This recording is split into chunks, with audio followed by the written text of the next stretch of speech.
Hi, it's Margaret.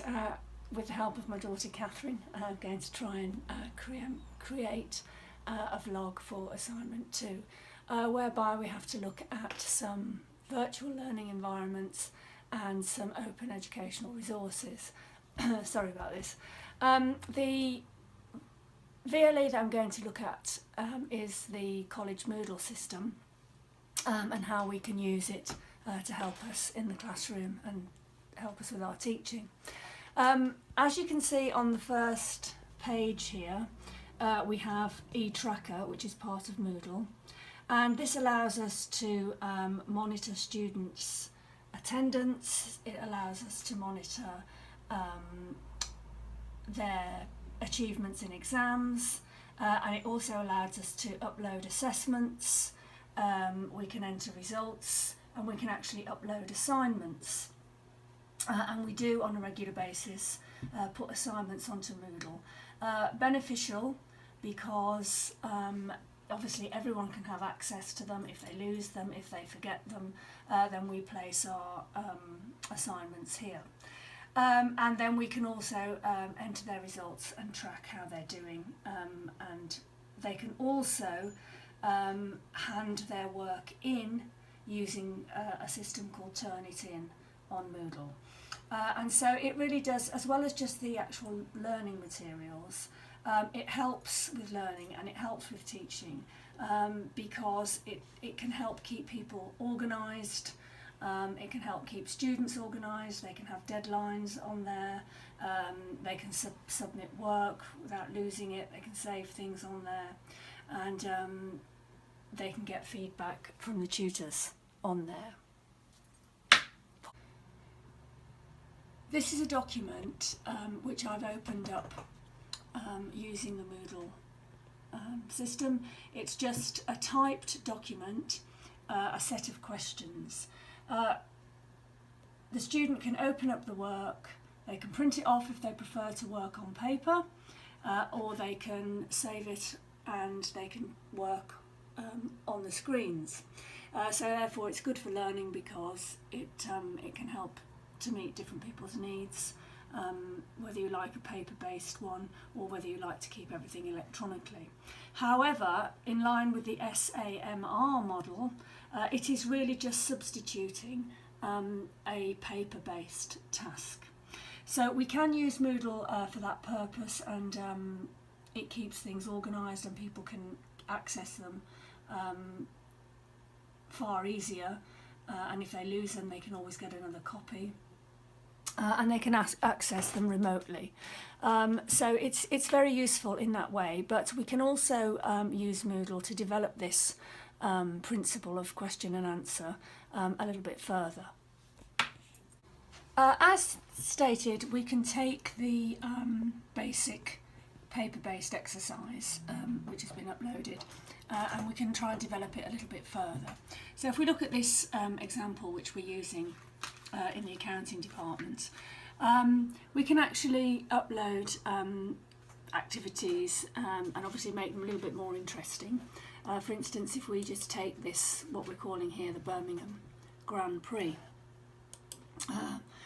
this here will be a set of questions based on a particular topic, and the topic, for instance, is incomplete records. And as we can see, there's a question here that the student would have to fill in, or a number of questions here that the students will have to fill in. And they will get marks from the tutor for each question that they do. Obviously, they're working on the screen, but working with the tutor at the same time. It is augmented really from the basic paper-based exercise. It's got a lot more colour. I think it brings a bit more participation and a bit more interest, and presumably the student will be a bit more engaged because of that. When they fill in their sheet, they can see the marks awarded might be at the bottom here, 7, and then in conjunction with talking to the teacher they can actually give them some marks awarded to themselves. They can see the answers, well, they will be allowed to see the answers once they've completed it. So there's questions on a sole trader, answers, questions on partnerships, and then the answers will be revealed when they've actually done the questions. And obviously then the marks can be awarded. They can see where they have any strengths, they can see where they have any weaknesses, and at the end of that exercise they can also say here in the box what they feel went well, and they can also see what they think that they can write in there, what they think they need to do to improve. So there is a lot more interaction there, and obviously the tutor will be there with them, going around the class, looking at their marks, and looking at what they've done well and what they haven't done well. So this takes it a bit further. There's more involvement from the student. There is interaction with the tutor at the same time, and there's a lot more colour, and you physically are more involved. And that might start the student to generate asking questions for themselves, and give them prompt to do that. Moving on from the AAT racetrack sort of system, which allowed tutors and students to work together, we can move on to other types of quiz type scenarios. We have here a blockbuster quiz. Unfortunately, I don't have the Adobe capacity to download it here. But it does have a lot of colour, it has a lot of sound effects, and if the student gets the right answer, they choose a letter. If the student gets the right answer, they can try and make their way across a particular board, and the team or the student that gets the most right answers gets a line across the board. So again, there's interaction here, there's engagement, there's colour, there's sound, there's involvement, and there's an element of fun. So really it does actually build on the traditional type quiz, and students are hopefully more engaged and more interested. And here the student does get feedback instantly. They know if they're right or wrong, and also obviously things like this do save paper, and they can be taken time and time again. So Moodle is a very useful tool. When the student first comes into the college, obviously we can induct the students using Moodle, and any tutors and lecturers can share resources to carry out an induction programme. We can show videos of principals' welcomes and health and safety and student services all through this Moodle, and it really is a great bank of resources for tutors, and any time that the student wants to revisit anything in induction, it's there for them to do so. All their policies and procedures are there to refer to. We use it to induct students, we use it to track students, which is very beneficial for the tutors, but the amount of work on here and the variety of work on Moodle that students can access is tremendous, so it's very beneficial for them. They can repeat it, they can access it repeatedly, so there never needs to be an excuse for why they haven't got something or can't find something. Assignments are posted, as you can see, guidelines to assignments, hand-in dates, a lot of information. And in fact, one of the only criticisms we could have really is that sometimes there's so much information, it's hard to always find things, and obviously it does take time for the tutors to prepare a lot of this work. We can also link to websites on the Moodle, so that we can give links to very current pieces of information very quickly. Right. Moodle is used to develop the paper-based activities. So, you know, it does, first of all, we can see examples where Moodle is substituting paper-based activities, but we can see plenty of examples where Moodle is actually augmenting those. You know, for instance, the quiz. It brings interaction, it brings better engagement, and it brings feedback. Students can get a wide variety of work on Moodle. They can choose different types of learning that suits them, whether it's looking at the internet, whether it's doing sort of paper replacement activities.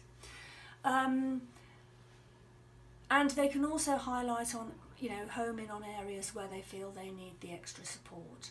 So they can pick and choose for themselves what areas to work on, what areas they need, what areas they need to develop. And tutors can also put a lot of feedback on here, and therefore that gives the student the ability to select what is relevant for them, rather than you know, sitting in a classroom really just having the same material and input as everybody else. So it can make things a little bit more tailored to suit the specific needs of students.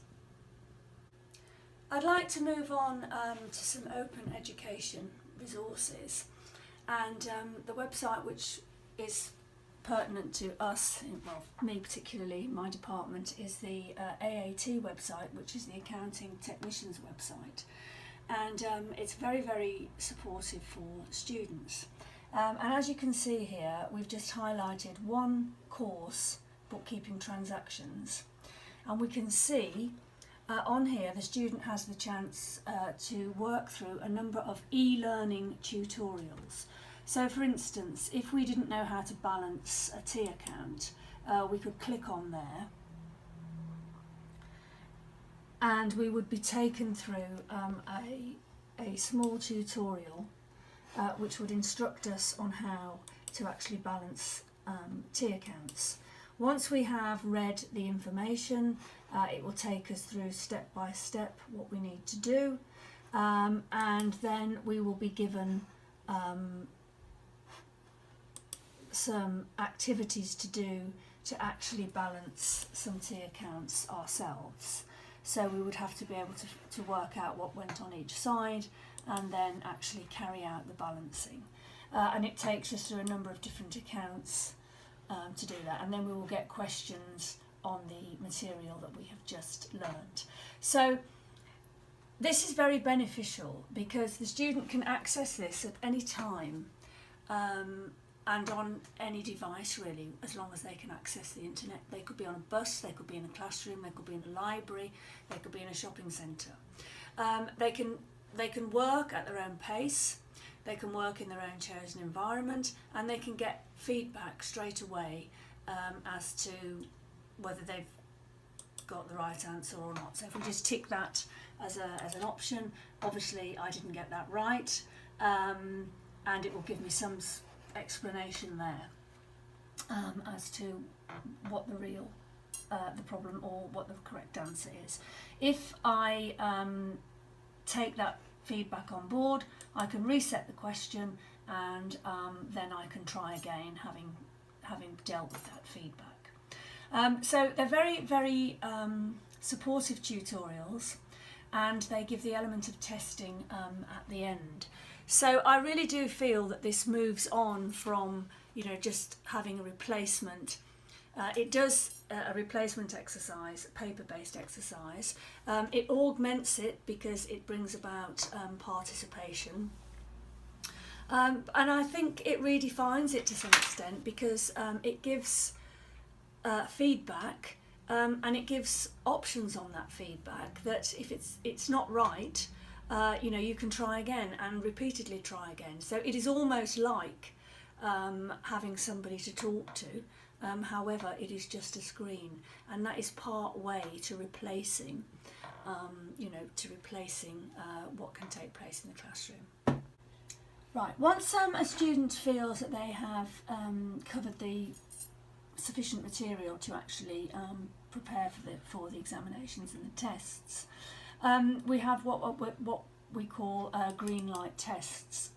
And these are tests which have a traffic light system. So we can pick a topic and we can take the test. And you can see here that a student has actually picked the basic principles of double entry and they have achieved green. Therefore they know that they are, you know, over 75% accurate in that test. If, for instance, we took a test on day books and the test was maybe between 50 and 60%, 50 and 70%, then we would know that we would be in an amber state and we would need to perhaps take that test again.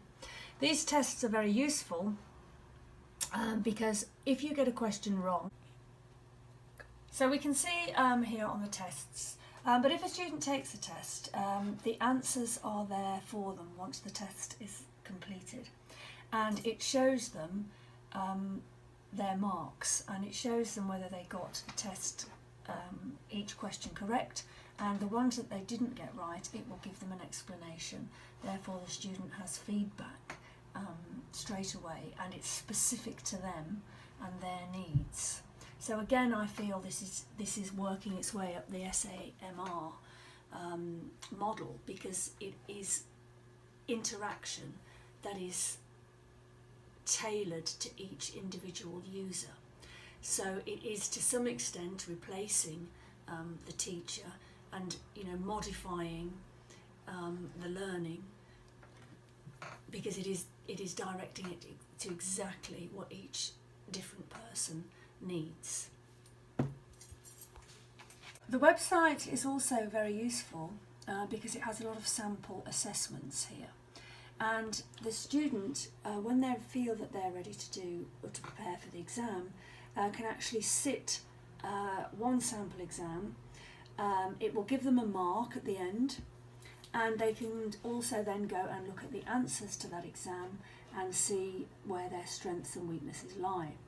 Any weaknesses that are identified, they can perhaps go back to the green light tests, they can go back to the e-learning, and they can support themselves in the areas which they need to do.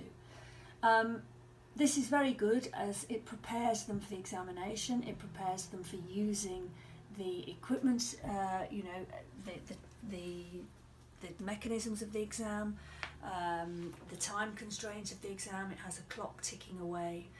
So it really is as if it is a simulation of the real event. And that is incredibly good practice and confidence building for students before they go into an exam. So it's incredibly useful, and it also has real life scenarios here where things can be used, you know, in the workplace. So it really is a tremendous tool because the student can learn independently. They can assess, they can get assessed independently, and they can review their achievements independently, and they can independently decide what it is that they need for their own specific purposes. So time is used more effectively, time is used more efficiently, and hopefully people will achieve more because they're selecting what they need to work on specifically for themselves. And this model really follows through in all of the different units here that we use. And we use this in the classroom an awful lot. Once we've done the initial input, we tend to get people to use these websites because they provide a lot of variety, a lot of stimulus, a lot of interaction, a lot of assessment and a lot of feedback. And you know, this is far from just replacing a paper-based exercise. It does have that element of question and answer, but it takes it further because it has interaction and it has feedback and it has assessment. And I think it takes it even further than that, because this can be done anywhere. And it is, to some extent, it really is modifying a classroom, because the classroom could take place on a bus, on a train, in a shop, anywhere that the student can access the internet that they feel that they want to engage in this type of learning. And it, you know, it really is becoming independent, and the student can really think for themselves about what they really need and what they really want. Also, a website which we use very often in the accounting section is the Osborne Books website, because we do have a lot of access to a number of e-learning books, which you can see here. So the student can access these e-learning books as and when they need to. And again, it makes learning a lot more independent. And there are a lot of questions and answers in these books as well. So they can view these books whenever they need them, and they can read it on the bus, on the train, or whatever. So again, it's a tremendous amount of resources. I mean, there's masses and masses of books here over the whole four levels of the course. And there are also a lot of other activities like crosswords, and which may well just be paper-based replacements. But there are a lot of access here. One thing which is very useful on this website is the ability to actually build examinations for students. And we have here a block which says help build students for assessment. So we can actually design an examination or a test for particular students. So we would obviously have to log in. So we can log in, and then we can go and see about creating examinations and tests for people. So we could put the test title in that we wanted. We'd select the level, whether it was foundation. We could select the particular control. We might call it test 1 or test 2 or whatever. And we can create the exam. Now we can create the length of time we want to test people for. We can see whether we want the student to be able to retake it a number of times. And we can allow student review at the end of it. We can choose which questions we want to put in the particular test. So if a student is particularly strong on areas, we might not put them in the test, but we may put more emphasis on the areas where the student needs the extra support, which is a very useful tool for us. We can update and save that exam, and then we can send it out to any students that we wish to via email. So there is always an opportunity for us to be able to assess and to actually give people activities and things to do, and they could be tailor-made to the individual student's needs, or we can include everything if we wanted to make sure that we can cover everything for a particular examination. So it is a very, very useful tool, and it's instant and doesn't take a long time really to set up. For instance, I could just put yes, I want to use all of them in the quiz, update and save that exam, and it would be done.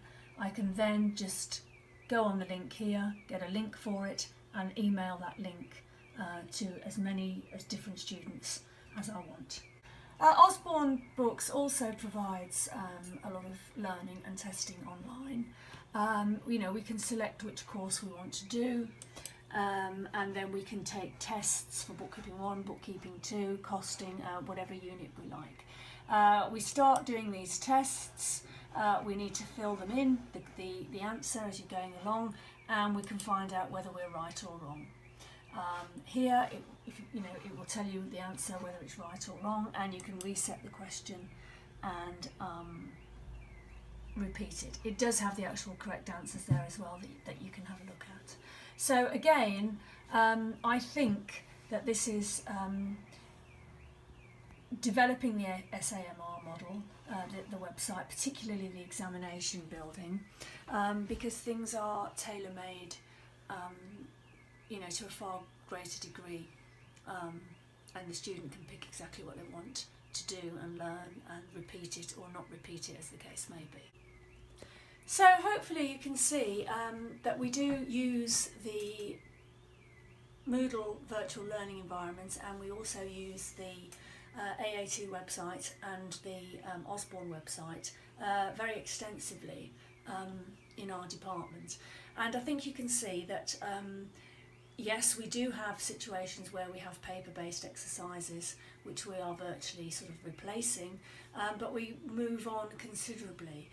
With things like the quizzes and the questioning, we are augmenting the basic testing procedure. We've got interaction with that, we've got colour, we've got sound, and hopefully that will bring us about much more student engagement. And obviously keeping us current with the trends of learning at this particular time. I think to some extent, when we move on to the AAT website in particular, where we have that massive choice, we can do e-learning, we can do testing, we can do practice exams, we can do tutorials, we can assess ourselves, we can identify where our strengths and weaknesses lie. I think that we really are moving on and modifying the classroom, because that should be what's happening in a tutor-led classroom, and yet that could be happening anywhere. It doesn't even have to be in a classroom. The student can learn independently, and it is a lifeline for learning, really. And I think even we could say that the classroom could, to some extent, be classed as being redefined, because the learning is taking place and it is not even in a classroom at all. It could be at home, it could be on a bus, it could be in a library, and that student can have access to information, can have access to testing, can have access to feedback, can have access to support, all at the click of a button. And that concludes my look at Moodle virtual learning environment and open education resources such as the AAT website and the Osborne Books website. And I do thank them for their support that they give us, because it's not only very beneficial for the students, it's actually also very beneficial for the tutors, because it provides variety, it provides stimulus, and hopefully is all going towards making a more engaged learner who has a better achievement and outcome at the end of the learning process. Thank you very much.